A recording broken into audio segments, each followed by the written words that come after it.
3, estamos ainda falando sobre imitar o Cristo, ser manifestação dele em nossas vidas.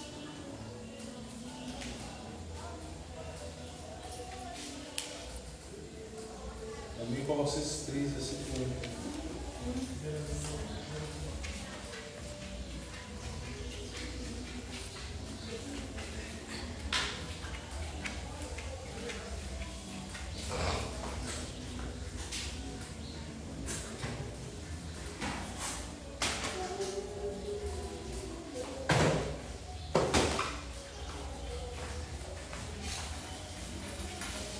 Amém? Colossenses 3 diz assim: vamos fazer uma leitura participativa, por favor, se puder nos ajudar nessa leitura. Nós vamos ler todo o capítulo 3 e sinalizar alguns versículos para nós pontuarmos aqui essa manhã. Portanto, se fostes ressuscitados com Cristo, buscai as coisas que estão em cima, onde Cristo está sentado à destra de Deus. Versículo 2. Pensai nas coisas que são de cima, e não nas que são da terra. Porque já estáis morto e a vossa vida está escondida com Cristo em Deus.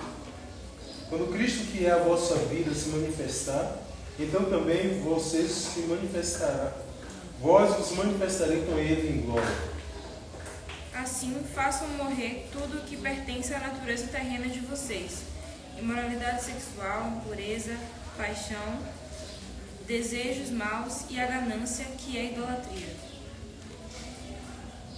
Portanto, por essas coisas vem a ira de Deus sobre os filhos da desobediência, Nas quais também em outro tempo andaste, quando viveis nela.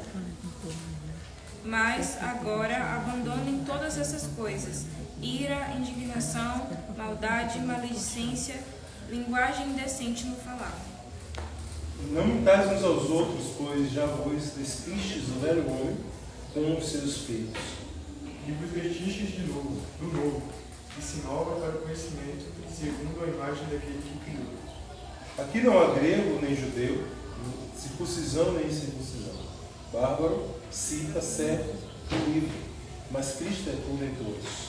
Revesti-vos, pois, como eleitos de Deus, santos e amados, de entranhas de misericórdia, de benignidade, humildade, mansidão e longanimidade, Suportando-vos uns aos outros, e perdoando-vos uns aos outros. Se alguém tiver queixa contra o outro, assim como Cristo vos perdoou, assim fazei vós também. E acima de tudo isto, porém, revesti-vos de amor, que é o vínculo da perfeição. Que a paz de Cristo seja o juiz em seu coração, visto que vocês foram chamados para viver em paz como membros de um só corpo, e sejam agradecidos. a palavra de Cristo habite em vós abundantemente, em toda sabedoria, ensinando-vos e admoestando-vos uns aos outros, com salmos, hinos e cânticos espirituais, cantando ao Senhor por graça em vosso coração. E quando fizeste por palavra e por obra, fazei tudo em nome do Senhor Jesus, dando por ele graças a Deus. Amém. Até aí. Pensei que era até o final, mas é até esse texto aí. Amém? Aqui, o apóstolo, escrevendo aos irmãos da igreja de Colossos, ele tem uma preocupação em dizer para os irmãos qual é o comportamento adequado, santo, para aqueles que se dizem do Cristo. E ele começa deixando uma grande comunicação bem direta para mim. Ele diz assim: portanto, se você já ressuscitou com Cristo, buscai as coisas que são de cima, onde Cristo está sentado à destra de Deus. Esse primeiro versículo do capítulo 3 de Colossenses, ele me convida a pensar no que é que eu tenho buscado. Porque ele diz que se eu ressuscitei com Cristo, eu tenho que estar focado nas coisas lá de cima. Mas eu não sei se vocês percebem que muitas vezes nós, seres humanos, estamos tão focados em coisas daqui da terra E nós, quando dividimos a nossa vida em vida cristã e vida secular, essa é uma desculpa para você manear ou dividir 50%. Eu vivo normal, como ser humano comum, e 50% eu vivo como cristão. Mesmo porque a nossa luta toda aqui, não tem, posso dizer assim, eu sou santo, porque a nossa luta agora é por santificação. Porque muitas vezes nós somos tão comuns, tão humanos, esquecemos que temos que ser cristãos, que temos que viver essa humanidade dentro da porção e do posicionamento do Cristo. Então, ele está dizendo que é para pensar nas coisas do alto. E nós estamos pensando no céu quando? Quando é que nós estamos focados nas coisas do céu? Mesmo porque as pessoas estão em busca de coisas dessa terra, dizendo que é do céu. Por que estou falando isso? Porque até a prosperidade que nós estamos tão desesperados buscando aqui na terra, a Bíblia desmente essa busca. A Bíblia desmente. Você não precisa buscar prosperidade aqui, porque viver com Deus, o resultado é prosperidade. Porque o texto está dizendo, Salmo 1, bem-aventurado o homem que não é segundo o conselho dos ímpios, não se detém como os pecadores, e se assenta na roda dos escarnecedores. Antes do seu prazer está na lei do Senhor, na sua lei medita de dia e de noite. Pois será como árvore plantada junto a ribeiros de água, a qual dá o seu fruto na estação própria, as folhas não caem e tudo quanto fizer prosperará. Essa é a receita. Isso aí vai desbancar toda a busca de prosperidade fora de Deus. Se você estiver fazendo a vontade de Deus, dentro dos parâmetros de Deus, você não precisa entrar em desespero, não. Vai para o mundo buscar prosperidade, porque a prosperidade que você busca no mundo é com base na ambição do mundo. É aquela concupiscência da carne e a cobiça dos olhos, como diz o apóstolo João. Porque muitas vezes nós não estamos querendo algo para nos manter, nós queremos algo para sermos melhores do que alguém. A prosperidade é para se destacar, mas prosperidade em Deus é para você ter e se manter. E se manter, não para ostentação. Então, essa onda de, eu também, Deus não é contra quem... Não é contra, mas você tem que buscar sem ferir os parâmetros de Deus, no sentido de estar ligado às coisas dos céus. Porque se você estiver ligado às coisas dos céus, o que é seu nessa terra, ninguém vai tirar, ninguém vai roubar. Vai chegar. Não que eu não estou dizendo de oração, que vai chegar através da oração, como pessoa diz, apareceu um dinheiro na minha conta. Não, prosperidade é desse jeito. É você tendo força para trabalhar, é multiplicando o que você recebe, é você não sabendo como é que as coisas brotam na sua vida e consegue você fazer tudo com pouco, porque prosperidade não é você ter muito, prosperidade é com o pouco que você tem, você fazer muito. Entendeu? Isso que é prosperidade. E ele continua aqui dizendo, pensar nas coisas que são de cima, mas não nas coisas que são da terra. E parece que nós estamos com a mente mais ligada em maior tempo nas coisas que são da terra do que dos céus. Mesmo porque estamos no meio de uma geração hiper ansiosa. Essa geração ansiosa, porque essa geração está ligada às coisas desse mundo. E vou dizer uma coisa para você, as pessoas perguntam por que após pandemia as pessoas estão mais ansiosas ainda, porque a pandemia serviu para mostrar a brevidade, a fragilidade, a finitude da vida humana. Então, viram pessoas morrerem brincando com a gripinha, como alguém já disse. Então, aí perceberam que a coisa por aqui por baixo é séria. Então, as pessoas estão com a cabeça aqui. Mas ele está convidando a ter os pensamentos nos céus, porque quando você está com os pensamentos nos céus, com certeza você vai conseguir vencer a ansiedade desse tempo. Alguém falou certo momento para mim que às vezes eu fico pensando como deve ser lá. Eu digo, a segunda-feira no céu deve ser da mesma forma que é na terra. Às vezes nós aqui nós não queremos dizer, mas parece, quando a pessoa me fala isso, que a pessoa está enlouquecendo. Sem noção. A pessoa parando para querer saber se os dias lá no céu. Eu queria saber como é quarta-feira no céu, como é lá, as coisas. E parece loucura, mas sem imaginar. Olha, Você falou isso aí, eu me lembrei de um colega lá do trabalho. Fez uma pergunta idiota que eu falei assim, rapaz, meu Deus vai dar um bom, você tá ligado? Fica assim, como será que é o inferno? Eu queria pelo menos ir lá um dia para ver. Eu não, mano. Ele não tem curiosidade, eu falei, não. Ele vem mais. Eu queria ver como é. Para ver se toma sustento na vida. Eu falei, rapaz, não precisa ir lá para ver, não quero não. Bem-aventurado que os que não viram e creram. Rapaz, eu pensei, como é que é desse cara? Eu tenho curiosidade de saber o céu. Meu céu. Queria ver como é que é o cotidiano lá. Rapaz, tu não tem curiosidade de ver como é, não. Eu só sei que lá não vai ter trabalho, porque a Bíblia diz não se fadiga nem se cansa. Então isso já é uma coisa boa. Não que seja contra trabalho, mas trabalho é uma coisa estressante. E trabalho foi uma coisa dada ao homem para puni-lo pela sua escolha pelo pecado. Então, por isso lá no céu não vai ter trabalho. Graças a Deus vamos encontrar tudo pronto. Não que eu goste de tudo pronto, mas às vezes o trabalho é estressante. Se entregou assim. Aposentadoria.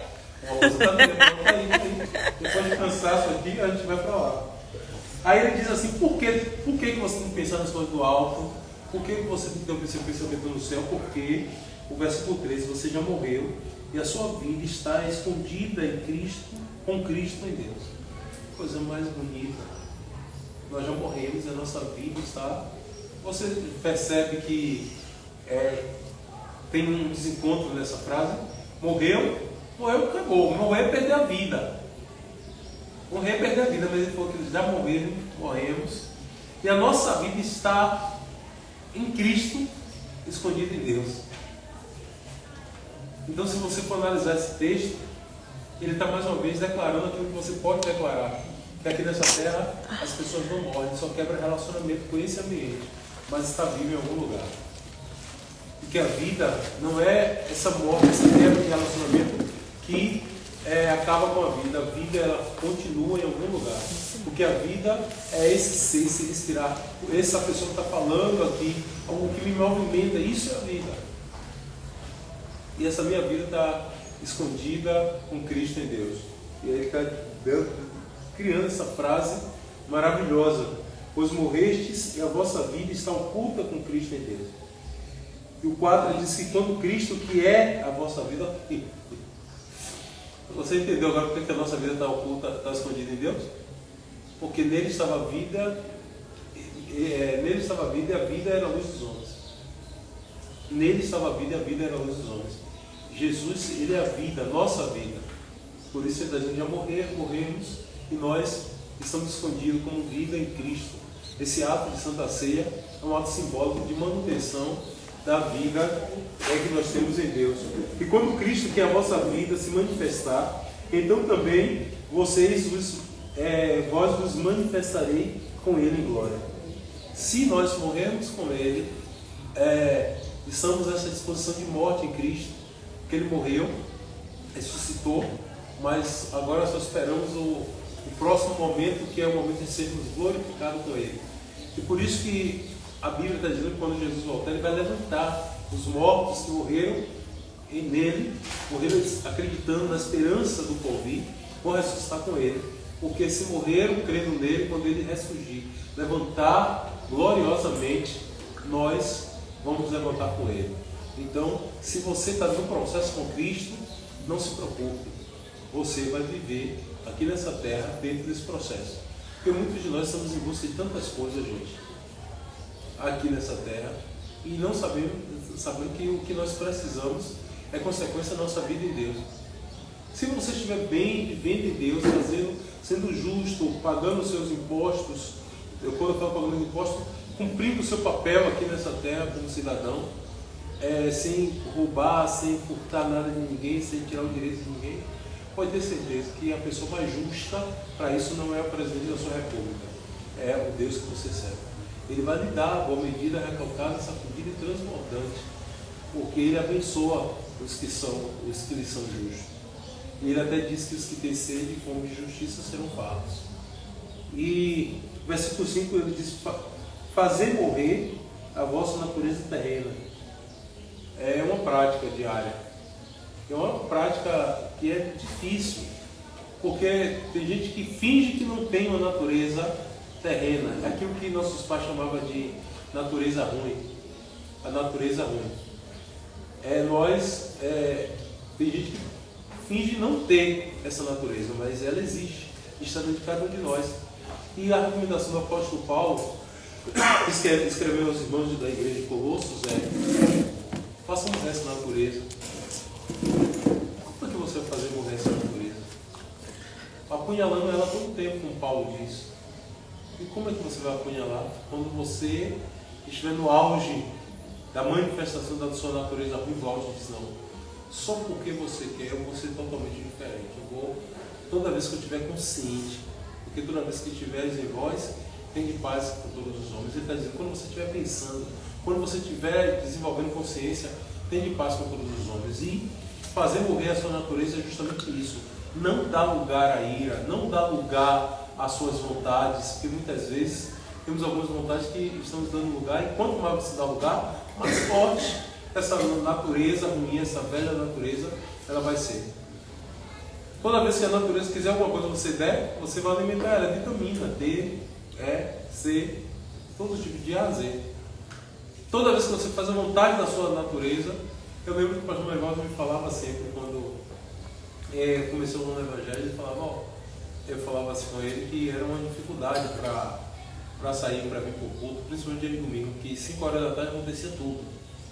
Aí ele dizia o seguinte, diga para a sua carne não, dê um não para a sua carne. Por quê? Porque, mas eu estou cansado. Muitas vezes você vai descobrir que seu cansaço é uma falsidade da sua carne, porque quando passa o horário de fazer algo para Deus, passou também a fraqueza. Você está doente, quando você percebe que fica doente dia de culto, e fica fraco dia de culto, nos outros dias você está muito bem, não tem que estar sentindo nada, ou não só dia de culto, dia de... Tem uma viagem missionária. Parece que as coisas sobre a sua saúde só acontecem quando tem alguma coisa missionária para fazer, algum evento, algo para ajudar o irmão. Por exemplo, marque para visitar alguém para você ver. Marque para fazer uma visita, alguém que está precisando doente ou então está precisando de sua visita, para você ver quantas coisas aparecem. É esse momento que você tem que dizer, não, eu vou assim mesmo. Eu vou dessa forma para não dar ousadia. Aí você percebe que vai uma bênção, você se sente mais forte, você se sente abençoado, o cansaço passa, ou a doença passa, ou ela fica lá, mas você percebe que você consegue fazer daquela forma. Então, fazer morrer a nossa velha natureza é não fazer a vontade dela, porque ela é falsa. Muitas vezes você até corre o risco de achar que é a vontade de Deus para você. Eu não consigo muito bem, eu não vou.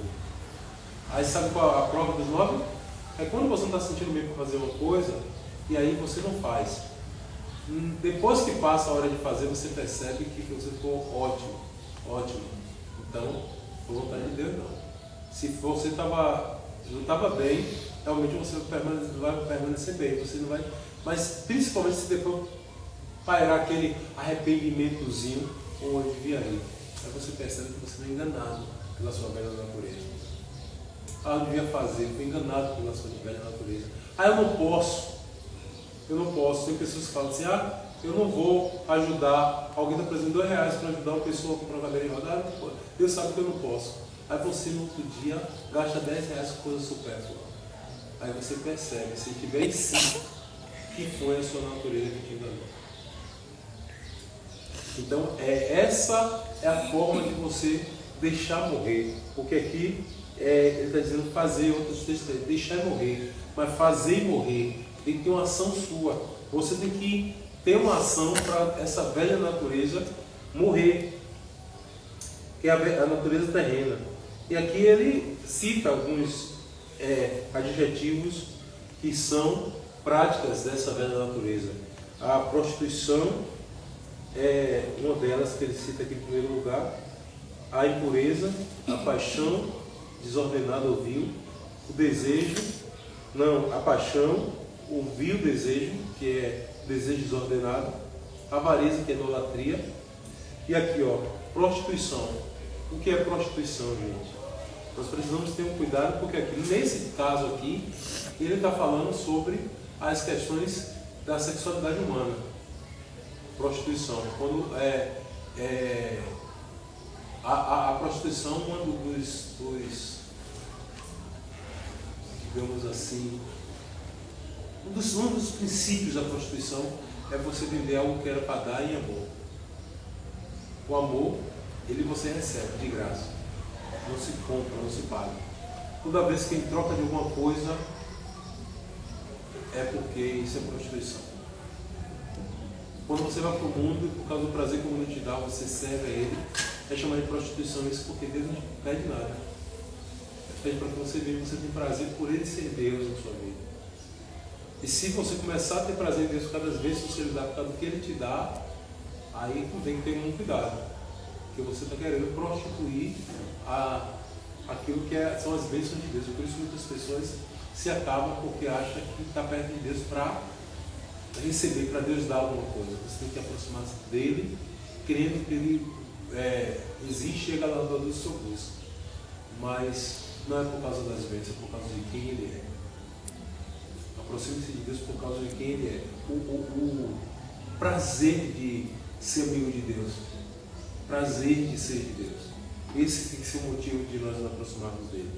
E ele fala de impureza. O que é impureza? Se você jogar um cisco dentro de um copo de água, aquela água é pura. E aí ele está falando de coisinhas que nós deixamos, às vezes, infelizmente eu luto contra isso. Luto contra isso demais. Porque muitas vezes você está de boa com Deus, mas às vezes a pessoa vem e fala, você soube disso, aquilo. Você não participou de nada, só a pessoa falou, mas você percebe que aquilo deixa uma marquinha dentro de você. Por que fica? Fica não, fica. Porque você passa a olhar para aquele irmão de uma outra forma. Você passa a olhar para aquele irmão, então muitas vezes essas impurezas é isso, coisas que tiram a pureza do nosso ser. Mas como coisa que você ouve, muitas vezes nem coisinha, é um filme. Tem pessoas que falam assim, eu assisto qualquer filme, não tem problema com isso. Mentira. Tem problema com isso sim. Isso deixa uma marca dentro de você. Muitas vezes é uma marquinha que o diabo deixa para mais tarde ele usar. Eu lembro de um filme bem antigo que era As Bruxas de Blair. E a jovem da igreja na época assistiu. E ela disse, assiste tranquilo, não tem problema nenhum. Mas tudo tranquilo, até quando tem um problema na família dela e ela começou a ficar possessa. Quando ela ficava possessa é porque ela viu os olhos, tem um olhar maligno que olha pela fechadura, a pessoa mete o olho na fechadura, vê aquele olho feio, aí tira correndo. Aí aquele olhar perseguia ela no momento de depressão dela. Satanás deixou dentro da cabeça dela a imagem daquele filme, 2 ou 3 anos depois ele usou aquilo ali para perturbar ela num momento de fraqueza. Não pense que Satanás vai, no momento que você está forte, poderoso, buscando Deus, não. No momento que você declina, é o momento que ele investe naquilo que ele colocou como impureza dentro de você, infelizmente. Às vezes são coisas que você não percebe, mas que quando você olha, você fala, meu Deus, isso aqui foi fruto daquele episódio. Porque muitas vezes é um pensamento, é uma fala, é um filme. Por isso o salmista Davi, no Salmo 101, ele diz, não porei coisas más diante dos meus olhos. Não vou colocar coisa mal diante dos meus olhos. Por quê? Porque hoje você, gente, as pessoas dizem que não, porque tem que crescer, tem que preparar para isso. Morreu uma pessoa ali, vou lá correndo para ver como foi. Vem me dizer, olha, estou fazendo uma pós agora em neurociência. Mas vou dizer uma coisa para você, eu acho que por muito tempo esse acessório ficou resguardado porque as pessoas não conhecem, não se conhecem. A mente, ontem eu botei ele no colo aqui, ele falou, tio, você sabia que quando a gente ouve, as pessoas falam, a gente ouve dentro da nossa cabeça? Eu falei, mulher, eu não sabia não. Não, agora eu estou sabendo, eu ouço aqui dentro da cabeça. Mas é verdade porque você vê uma cena de uma pessoa morta, aquilo fica guardado dentro, você pensa que não, guarda dentro da sua cabeça. Então, morta é um assassinato, uma coisa, porque muitas vezes não é natural, está no semblante, mas a questão do agressivo, da agressividade para a sua visão. Então você guarda aquilo ali. 2 coisas podem acontecer, por várias outras coisas, mas uma delas é você se acostumar com essa imagem. E chega um dia que você passar por alguém assim, morrendo, e continuar sem sentir nada. Então você vai evitar ver? Não, você vai ver. Mas quando você puder correr para ver, não corra, não vá. Pense nas coisas que é do céu. a natureza terrena, as coisas, o olhar da terra, mas o convite desse texto é olhar para as coisas dos céus, pensar nas coisas do céu, fazer morrer a nossa natureza terrena, e uma delas é evitar a impureza, coisas que vão te deixar impuro. Não é que você não vai poder ver, vai ter situação que você vai ver, mas quando tiver em você, tiver em consciência, não corra para ver tragédia. Ora lá, mas tem que ter um cuidado com isso, porque isso traz algumas contaminações a curto, a médio e a longo prazo. Ele fala a paixão também. Vocês sabem que paixão é essa esfera de amor a curto prazo. É tudo meio afogueado, mas a curto prazo. E paixão, ela tem hora de começar e hora de terminar. Nunca se vê uma paixão durar tanto. Por isso, há um tempo determinado para todas as coisas, debaixo do sol, e tudo passa. Debaixo do céu e tudo passa. Esses dois textos estão na Bíblia para dizer que tudo passa, e a paixão é uma delas, que passa.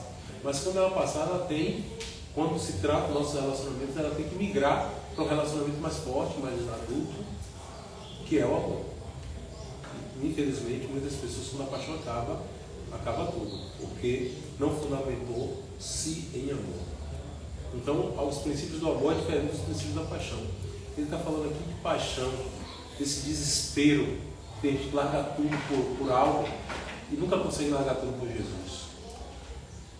Entendeu? Então, precisamos ter um cuidado, porque uma das coisas que bagunça nossas emoções é paixão.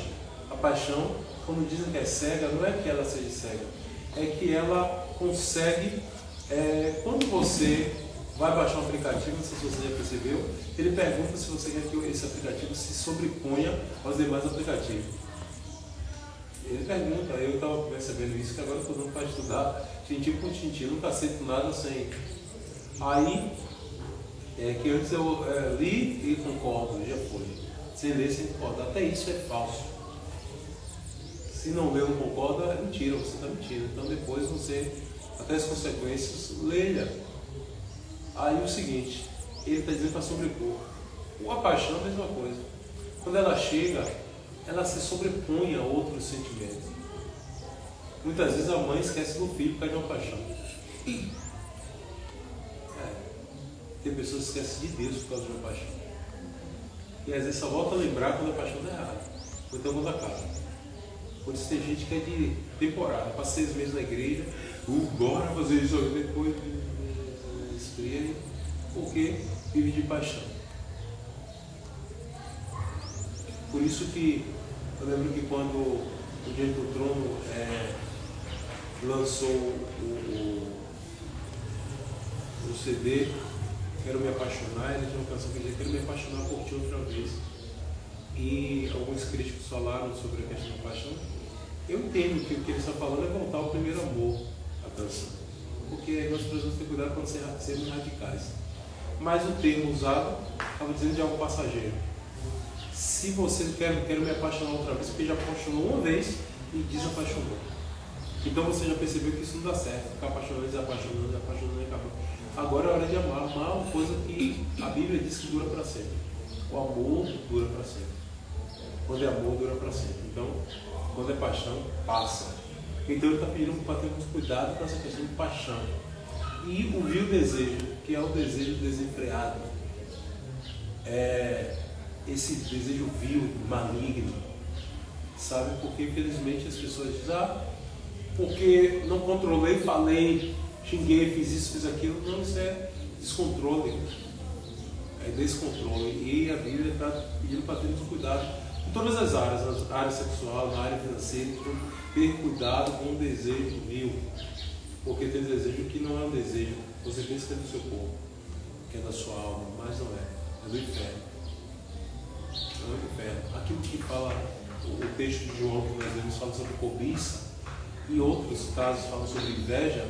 Não sei se vocês já perceberam, mas pare e pense, inveja é um desejo mascarado. A inveja é um desejo vil. É sinônimo, o desejo vil aqui está sinônimo de inveja. Por quê? Porque a inveja é você querer algo, e muitas vezes você quer muito, mas você quer porque o outro tem.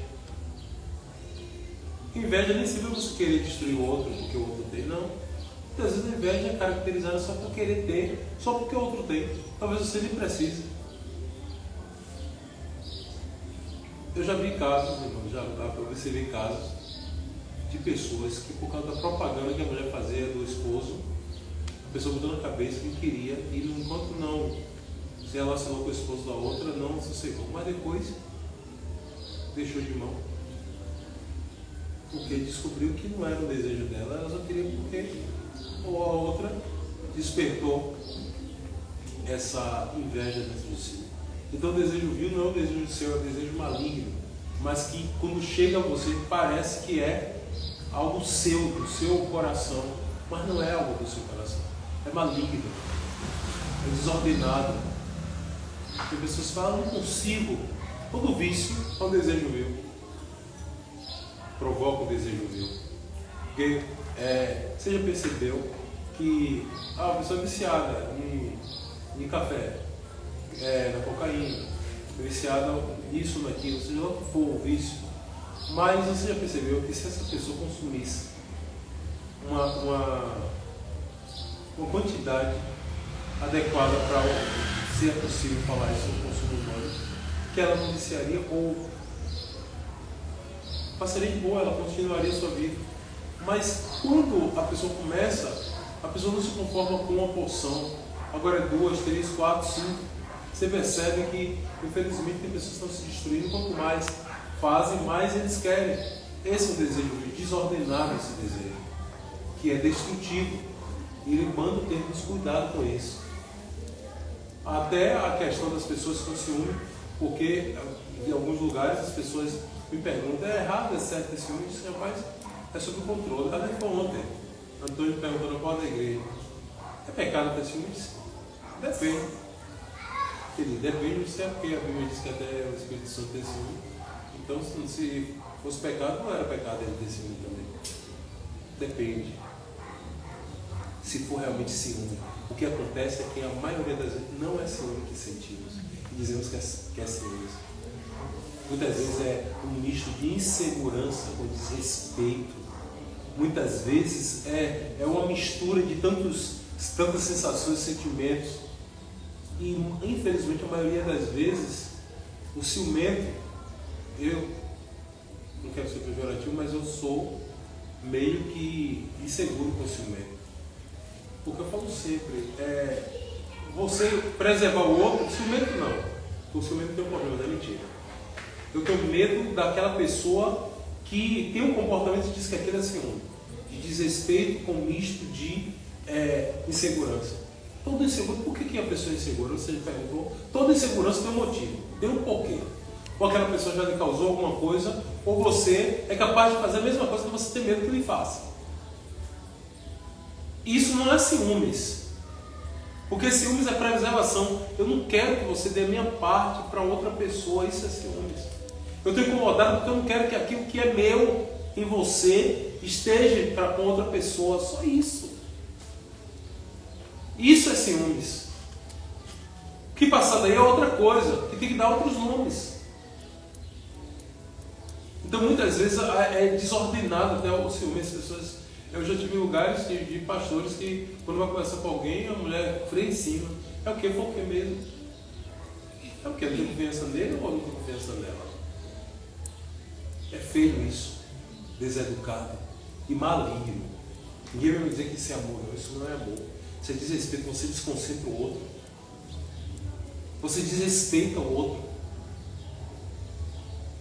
Não é ciúmes. Porque o ciúmes é isso que o Espírito Santo sente em nós. O Espírito que em vós habita tem ciúmes. Ele tem ciúmes de perder o que é dele em você. Mais nada. Você tem segurança que o que é dele em você está garantido, ele não precisa ter ciúmes. E ele pode chegar a um nível de dureza que seja mais duro do que a morte, ou mais frio do que a morte. Tem pessoas que vivem mais se humano do que amando, se amando. E é terrível isso. E ele continua dizendo aqui, e a avareza, que é a idolatria. Você já percebeu que Paulo e João parece que eles sentaram e conversaram porque ele não está dando nome aqui como João dá. é cobiça ou concupiscência da carne, ou concupiscência dos olhos, soberba da vida. Ele não está dando nome, mas o que ele está falando aqui encaixa as três coisas. Fazer morrer a nossa velha natureza e deixar isso de lado. E a avareza, se você percebeu o que é avareza aí, alguém que tem condições de olhar no dicionário avareza para mim aí? Tem alguém que tem dicionário avareza? Deixa eu ver se aqui tem. Avareza. Usei a avareza aí. Que é bom sempre, quando tiver uma dúvida, voltar para o dicionário quando tiver palavras assim. Qualidade ou característica de quem é avarento, de quem tem apego excessivo ao dinheiro ou riquezas, ou a falta de magnanimidade, de generosidade, mesquinharia, mesquinhez, sovinice. Então a família inteira junto com a avareza. Entendeu o que é avareza? É aquilo que Paulo está dizendo que o amor ao dinheiro é a raiz de todo mal. Ele está falando sobre a avareza. Tem pessoas que estão focando no dinheiro. Não é só o dinheiro, é bens, esse apego a coisas aqui. Porque quando você está pegado as coisas aqui, você é daqui. Você é daqui. Tudo bem. Eu lembro de uma história que o pastor Marivaldo contava, acho que foi no encontro de casais, contou que o marido não queria deixar a mulher pegar no carro e ela teve que pegar no carro, aquela coisa toda, porque eu aprendia, pronto, aí dele soltou, deixou ela ir. E ele só o documento do carro está aqui, mostrou ela onde estava e ela saiu. Na primeira saída não demorou muito distante, foi muito distante, bateu no fundo de alguém. E ela, desespero, a pessoa saiu do carro para consolar ela, porque eu acho que a verdade foi dela, e ela está mais nervosa, chorava. Por que a senhora está assim? Eu já disse que está tudo bem, que a gente vai resolver isso. Ela, não, é meu marido. Meu marido não me deixava dirigir, tinha um cuidado extremo com esse carro. Aí ele disse, não, o pessoal está vindo aqui, os policiais, mas é só para que é um acidente de trânsito aqui, mas fique tranquila, vai dar tudo certo. Aí quando o policial mandou ela voltar para o carro para pegar a carteira, ela foi pegar a carteira, aí ela começou a rir e chorar lá no carro. Bora adiante, ela, deixa eu falar, senão vai ter que vir aqui. Aí perguntou, por que a senhora ficou assim? Ela pegou, mostrou um bilhetinho, estava dentro do documento do carro. Meu amor, se alguma coisa der errado, nunca se esqueça que o importante para mim não é o carro, é você. E aí ela passou toda a ansiedade, todo o desespero. Porque a atitude é para falar que, por mais que você tenha cuidado com algo que você comprou, porque custou dinheiro, as pessoas que estão em sua volta é mais precioso e mais importante do que aquele bem. Se quebrou, vai ficar langado, vai doer, mas nunca esqueça isso. Pessoas são mais importantes que coisas. Mais importante. É bom ter cuidado, é bom ter cuidado, porque hoje é difícil comprar as coisas, mas não dê importância fora do comum, exacerbada as coisas. Acabou? Acabou, compra de novo.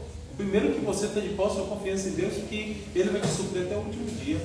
Então precisamos ter cuidado para não viver a avareza, porque eu fiz questão de chamar a atenção do que é a avareza, para a gente ver que é apego a coisas que são tão passageiras. E por fim a idolatria. Porque você sabe, onde tem avareza tem idolatria, né? Porque se você ama excessivamente alguma coisa, ou seu dinheiro, ou seu trabalho, ou seu diploma, alguma coisa, você tem pessoas que, se o patrão disser assim, você não vai mais para a igreja. Ele não vai com medo de perder o emprego, porque não tem confiança que Deus pode dar um outro emprego a ele. Sabe? Discute coisas que são discutíveis, negociáveis. Então precisamos ter um cuidado com isso, porque muitas vezes estamos idolatrando. Porque idolatria é o quê? O que é idolatria? Idolatria é você substituir o seu apego, o seu amor por alguém, por um Deus, por alguém maior na sua vida, por algo que é passageiro, que não tem a importância de um Deus. É tirar a glória e a adoração a esse Deus para dar a pessoas ou a coisas.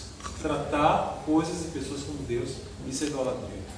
E infelizmente nós tratamos, porque parece, às vezes, Deus é mais, eu não, mas quando você vai a ponto de que quero tirar minha vida por causa de que porque fulano me deixou. Isso aqui. A tristeza só?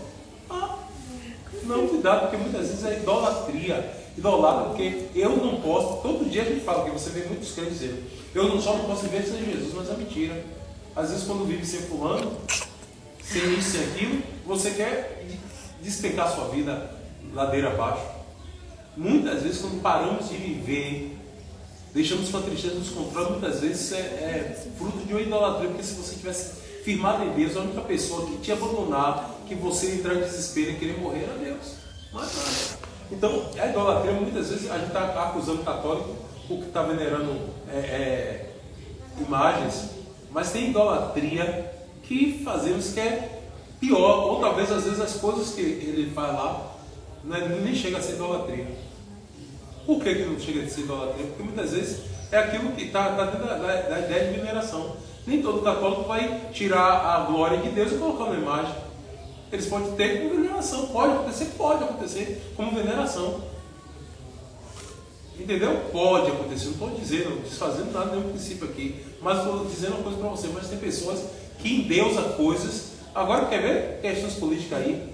Tem pessoas que idolatram outras pessoas. A pessoa pode fazer miséria, mas está lá, voltando, fazendo a mesma coisa. Isso não é idolatria, gente. Isso é pior do que você estar diante de um boneco de barro. Porque você está diante de um boneco de vida e está pegando a criatura e adorando mais do que o Criador. Essa semana eu estava no trabalho aí, uma colega estava com o Instagram aberto, no prefeito falando um discurso político. Aí ela, mas eu sou apaixonada no jeito que esse homem fala, eu sou apaixonada no jeito que esse homem fala. Olha pra aqui, gente, olha pra aqui. Assim, Jesus, vai ser idolatria. Aí eu não disse não. Ainda bem que Larissa não está aqui para Larissa saber. Porque Larissa está revoltada pensando que está jogando papel de política dentro da vagina. Todo dia joga na cara. Meu Deus, por que eles fazem isso? Porque alguém tem que dizer para eles que isso não dá voto. Não dá voto, pelo contrário, tira, porque lá Larissa já convenceu que todo mundo que jogar papel lá dentro não vai faltar. Porque é loucura. É loucura. As galinhas ficam arretadas aí, gente. Ali na frente da galera agora passei. E aquilo também é difícil de sair com a vassoura. É difícil. É dar trabalho para. Meu Deus. E se chover, pior ainda. É pior. Aquela sujeira. Devia proibir isso também. Deveria proibir papel. E a natureza também que está com motivo útil. Se jogasse pelo menos 2, Cheia. Por essas coisas vem a ira de Deus sobre os filhos da desobediência. Outra coisa que a gente não olha, mas tem ações que são ações do próprio Deus. Porque chega uma hora que Deus disse, não, vou ter que dar um basta, porque senão esse camarada aqui vai... Porque enquanto você está se destruindo é uma coisa, mas quando você passa a destruir você e o teu exemplo está destruindo outras pessoas, aí começam as intervenções. Porque você tem livre-arbítrio. O livre-arbítrio te dá o direito de fazer com você o que você bem quiser. Escolhas.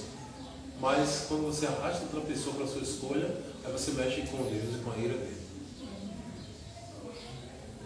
Precisa ter muito cuidado, porque por causa dessas coisas vem a ira de Deus sobre os filhos da desobediência. Principalmente quando as pessoas estão em desobediência, eu fico olhando, tem pessoas que desviam do Evangelho, sai do cristianismo,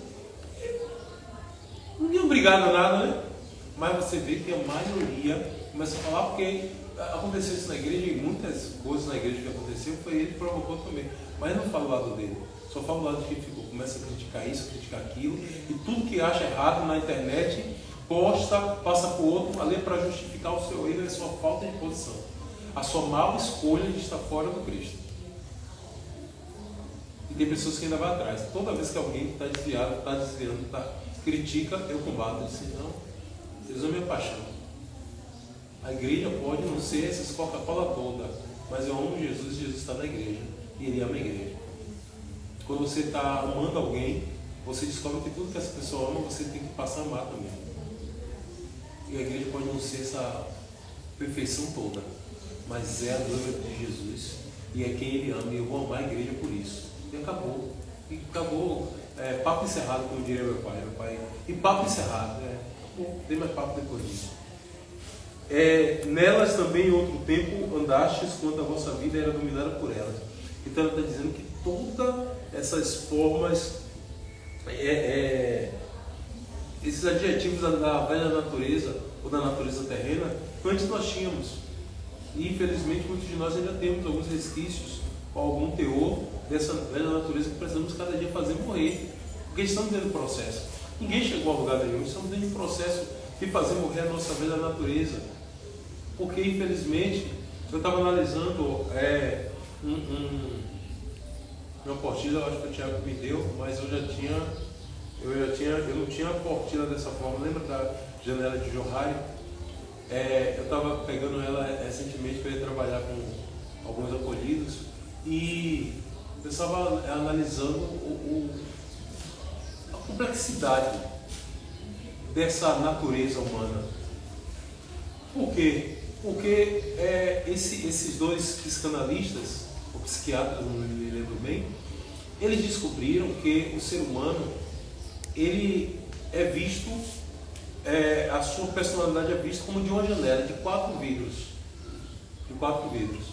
E ele fala que um desses vidros é o eu cego. Esse eu cego é o eu que nem a pessoa nem ninguém consegue ver. Então quando eu olho para alguém, tem algo nele que nem eu nem ele vê. E o que é que você não vê em você? As possibilidades, a capacidade muitas vezes. Tem pessoas que você pergunta, se você tiraria a vida de alguém? Você diria não, mas esse é um eu cego, porque na verdade você não sabe. No dia que você, se não vigiar, você tirar, você vai dizer, essas coisas que você fala sem querer. É verdade, muitas vezes é sem querer, mas existe uma possibilidade em você que você não mede, não consegue ver. E precisa conviver, buscar esse autoconhecimento para entender que você é frágil naquela área.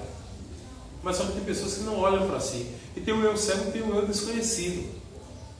O eu desconhecido é o eu que nós que estamos aqui de fora não conseguimos ver. E você não mostra para ninguém, só você mesmo sabe. Todo ser humano tem um segredo íntimo só seu. Ninguém contou tudo do que se é, do que se tem dentro de si para as pessoas. Todos nós temos uma reserva. Todo ser tem uma reserva. Então esse é o vidro da janela do desconhecido. Mas tem o eu aberto e o eu fechado. O eu aberto é isso que vocês deixam eu ver. O que eu deixo vocês verem. O aberto. A fulana é muito risonha, né? Pode ser, na minha frente. Talvez em casa seja triste. Quantos humoristas aí no Brasil faz todo mundo rir, mas é a tristeza em pessoa dentro do seu cotidiano. Esse é o eu aberto. Ele abre, mostra algo da personalidade dele pra gente, mas em si ele não é aquilo. E tem o eu fechado, que é o eu que de propósito eu sei que eu sou, mas ninguém precisa saber. Então eu mostro o que eu quero, eu crio uma máscara para me apresentar para as pessoas. Mas tem algo fechado que eu não abro para ninguém, não mostro a ninguém. Então, quando eu estava analisando, parece que ele tudo quer trazer para, mas eu analisando estava entendendo que Paulo, João, traz como essa velha natureza, que muitas vezes ela está guardada. Mas de vez em quando vem à tona, mas vem à tona no nosso pensamento, dentro aqui da caixa, mas por fora as pessoas não veem. A maioria das vezes a gente tem vontade de matar alguém, ninguém percebe, ninguém vê, porque o eu fechado, está só para você, ninguém consegue ver aqui. Então o eu aberto é o mais limitado possível, é só o que você quer que nós saibamos. Então nunca diga eu conheço fulano. Depois disso nunca mais falei isso.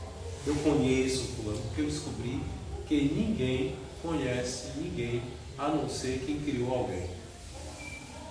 Porque vai ter coisas lá dentro que vai estar desconhecida, vai estar cega até para ele, nem ele sabe. Não sabia isso não. Mentira, você não sabia. É verdade, gente. Tem coisa dentro de nós, tem sentimento de nós que nós nem sabemos que nós temos. Tem pessoas que conseguem ter inveja do outro sem saber que aquilo é inveja. Você sabia disso? Tem pessoas que até alguém dizer, olha, inveja isso, a pessoa diz, isso aqui é inveja. Quando você descomprou alguma coisa que a pessoa chora e puxa da sua mão, eu também queria ter um negócio desse. E fala, por que eu não tenho? Talvez acha que é um pitique dele ali, mas aquilo é inveja. Que já aconteceu com uma pessoa aqui. O marido deu um vestido de presente, a irmã veio puxando a mão. Eu quero pra mim, porque assim, sim, não é negócio de brincadeira, não. A pessoa chegou a chorar. Porque eu nunca tive ninguém para me dar um vestido assim, e você já teve muito, me dê esse aqui. Entendeu? Às vezes a didática da Bíblia é maravilhosa para mim, porque ela diz quem nós somos. Ela revela quem nós somos. A Bíblia não pensa duas vezes em dizer que eu sou invejoso, que eu sou arrogante, que eu sou isso, que eu sou aquilo. A Bíblia fala, eu me viro e provar que eu sou. E o pior de tudo é que se a Bíblia disser alguma coisa para você, meu Deus, nem adianta não estar provado, porque ela tem sempre razão. Sempre razão.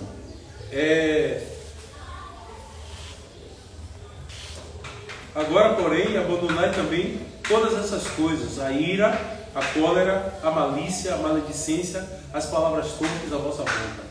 Principalmente palavras torpes. A gente fala, besteira. Besteira não. Recentemente na internet, um dos nossos irmãos falou uma palavra torpe e o pessoal está empatando. Que besteira, não tem nada a ver. Mas, apesar que é muito estranho essa questão de palavra torpe, porque o que é torpe para mim aqui na Bahia, no Rio de Janeiro não é. Então a pessoa fala lá, caramba, não é. Caramba. Aqui na Bahia, caramba é um xingamento. É uma coisa, mas lá não. Então tem outras coisas, outras palavras que não deu agora ao caso falar, mas tem pessoas que falam palavras que para nós é pouco, mas no momento lá com eles ou no local onde eles estão, não são. Então precisamos ter muito cuidado, porque isso não é algo para se levar a ferro e fogo, sabe? É bem relativo, então tem que ter cuidado. Porque muitas vezes o que é torpe é o contexto, é como fala, onde fala, por que falou, a motivação que fez falar. Isso é que caracteriza a palavra como torpe, entendeu? Porque tem palavras que para nós não são torpes, mas ele fala também para deixar, abandonar a ira, cólera, malícia, maledicência, mesmo porque toda vez que nós nos iramos, sentimos raiva, nós fazemos besteira. Na maioria das vezes. É difícil controlar-se quando estamos com raiva. Então ele está falando, deixe a raiva, abandone o furor. Como em outras palavras, tem muito claro isso. E não mintais uns aos outros, pois você já está sem aquela roupa do velho homem. E nem a roupa nem os feitos do velho homem. Então é uma questão de mentira. E muitas vezes tem coisas que é mentira que nós não achamos que é mentira. O acrescentar uma história é mentira, porque eu lembro que eu contava histórias e sempre tinha umas purpurinazinhas, uns efeitos especiais. E um dia o Espírito Santo mandou tirar. Conte como é. Não altere nada. Entendeu? Não altere nada, porque isso também é mentira. O acréscimo é mentira.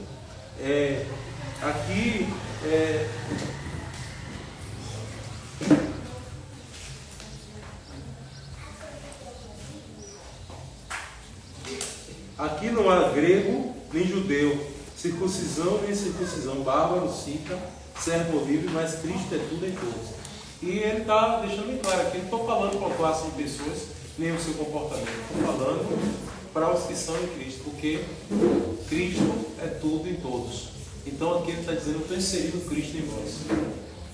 Eu estou colocando Jesus dentro de vocês, a partir do comportamento que vocês tiverem, de acordo com o que eu estou orientando vocês terão o comportamento de Cristo.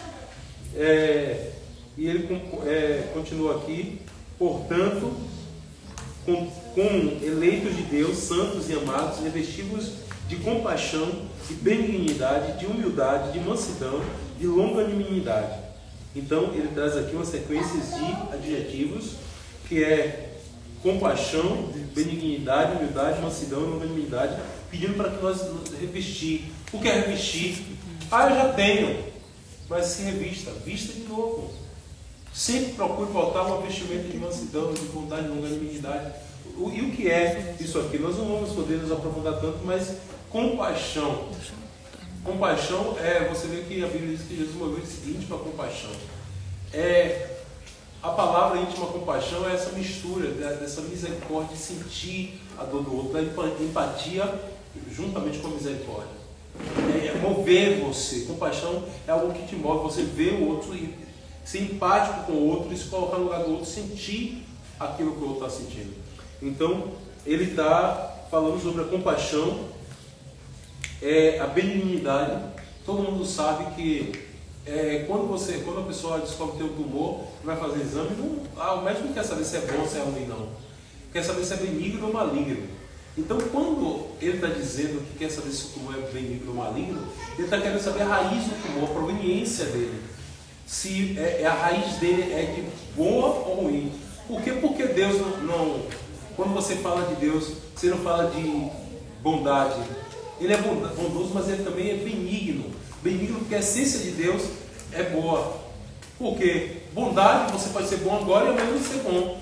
Mas benignidade, você não tem para onde correr. Você vai ser aquela pessoa que vai dizer, você toma na cara e vai continuar fazendo a mesma coisa.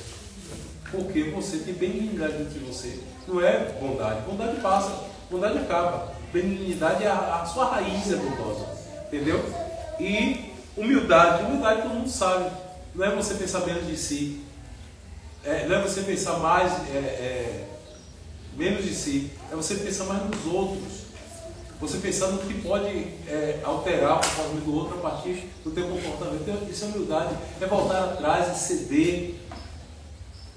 Porque humildade é justamente isso. Tem gente que acha que humildade é você ser boca aberta, manso, não falar nada, é você vestir roupa suja e se acomodar com coisas. Não, humildade não é isso não. Humildade é você reconhecer quando você está errando, reconhecer a capacidade do outro. Tem mais a ver com reconhecimento, a humildade. É você se comportar de acordo com aquilo que está posto diante de você. Porque a falta de humildade é falta de reconhecimento daquilo que está posto, daquilo que você é, que você tem. Ok? Que horas são, gente? 11h11. Pronto. Vamos fechar aqui longanimidade. Longanimidade é essa suportabilidade que Deus tem e que está nos compartilhando, que é longo ânimo.